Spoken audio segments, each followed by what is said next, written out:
You can see hundreds of people here since 2 o'clock this afternoon at what's being called the National Women's Strike in front of the Supreme Court.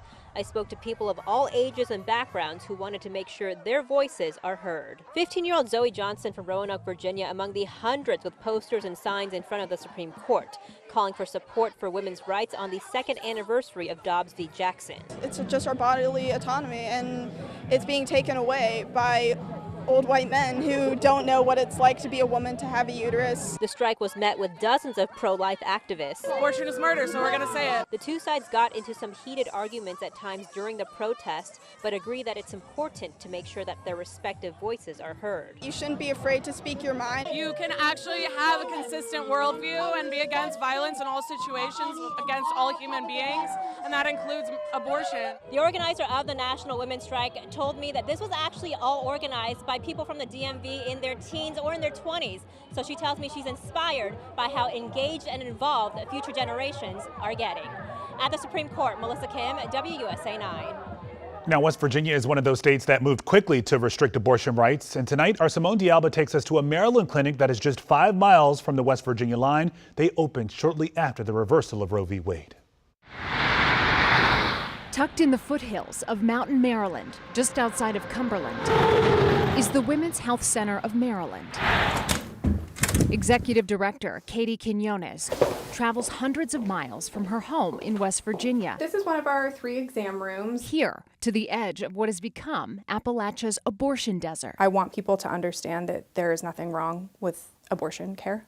There's nothing wrong with needing an abortion or having an abortion. The fact that it is difficult to access is by design. In 2022, Quinones was working at West Virginia's only abortion clinic. I got a text back that said, Dobbs came down, Roe overturned, cancel all appointments. That all changed June 24th, 2022. Justice! I'm 21 and I'm terrified! Illegitimate! When the Supreme Court overturned Roe v. Wade. What was that moment like for you? It was infuriating and heartbreaking. There's not a single abortion provider now in the state of West Virginia. According to the Guttmacher Institute, 100 days after the Dobbs decision, 66 clinics across 15 states stopped providing abortions, leaving 22 million women living in states where abortion access is heavily restricted. After the overturning of Roe v. Wade, abortion deserts began to spread across the country.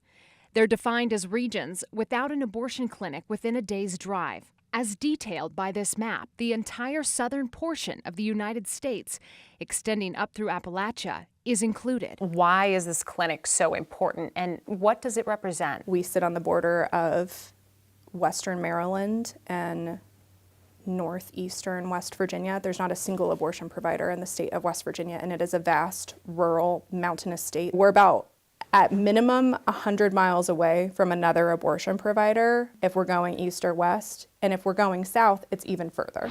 Abortion deserts force women to cross state lines, traveling long distances to get reproductive care. It was already hard enough to access abortion, especially if you are not someone with the financial means to just pay out of pocket. Now you have to add in the additional cost of driving or flying out of state and potentially paying for lodging in another state. So all of that combines to just compound on how difficult it already was. And Quinones says this disproportionately impacts communities of color. The reality is that rich white people will always be able to get the abortions that they need. Over half of her abortion patients are traveling from states like West Virginia. When abortion bans are passed, they specifically target people who earn low incomes, people who live in rural areas like West Virginia, like Mountain, Maryland, where we're sitting today. And for Katie, I have been a teenager holding a positive pregnancy test in my bathroom and thinking my life is over.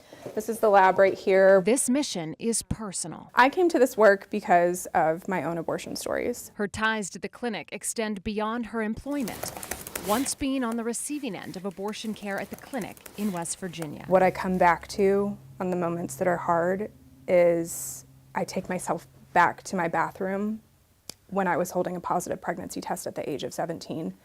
And how hopeless I felt, and the immense relief that came along with being able to end that pregnancy and have an abortion. so that I could live my life. Quinones says she's made it her life's work to give others the power of choice. One thing that gives me hope about the future is actually that young people are being bolder and demanding what they deserve. Simone D'Alba, WUSA 9.